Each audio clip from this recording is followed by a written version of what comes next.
1950 में एक नन्ही हथिनी तुर्की पहुंची, लेकिन वह केवल किसी चिड़ियाघर का नया जानवर नहीं थी। उसका नाम था मोहिनी। मोहिनी को भारत के प्रधानमंत्री जवाहरलाल नेहरू ने तुर्की को दोस्ती के प्रतीक के रूप में भेजा था। उस समय भारत एक नया स्वतंत्र देश था और तुर्की भी द्वितीय विश्व युद्ध के बाद की दुनिया में अपनी युवा गणराज्य पहचान को मजबूत कर रहा था। ऐसे माहौल में मोहिनी केवल एक हाथी नहीं रही, वह स्नेह, जिज्ञासा और सांस्कृतिक कूटनीति का प्रतीक बन गई। ये कहानी बच्चों से शुरू हुई।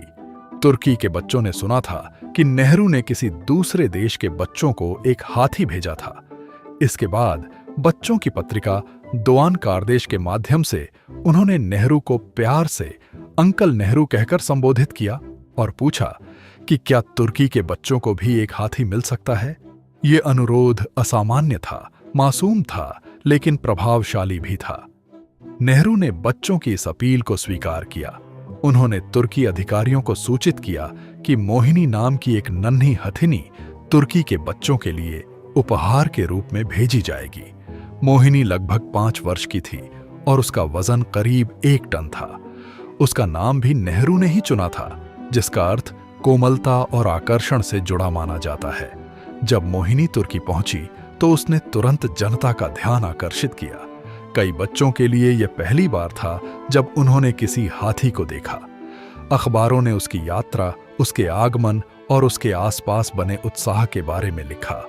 लोग उस नन्ही हथिनी को देखने के लिए इकट्ठा होने लगे, जो भारत से तुर्की आई थी।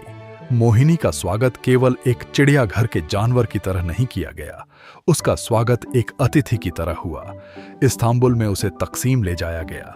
वहां गणतंत्र स्मारक के सामने मोहिनी एक प्रतीकात्मक सार्वजनिक समारोह का हिस्सा बनी। उस दौर के विवरणों के अनुसार उसने अपनी सूंड से एक पुष्पमाला भी अर्पित की। यह दृश्य यादगार था।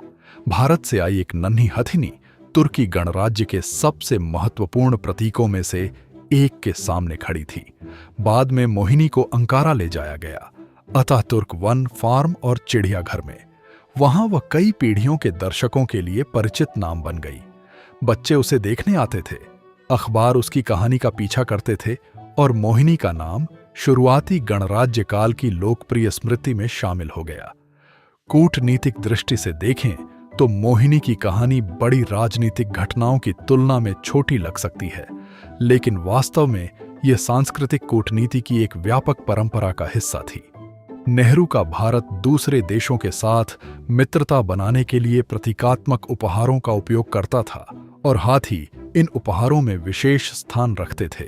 ये संकेत सैन्य शक्ति या आर्थिक दबाव से जुड़े नहीं थे, ये सद्भावना, छवि और भावनात्मक जुड़ाव से जुड़े थे।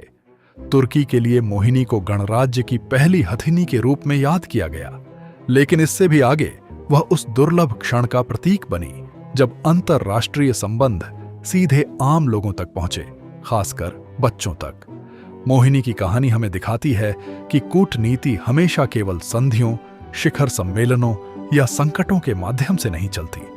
कभी-कभी कूटनीति चुपचाप आती है, एक जहाज पर एक नन्ही हथिनी के रूप में।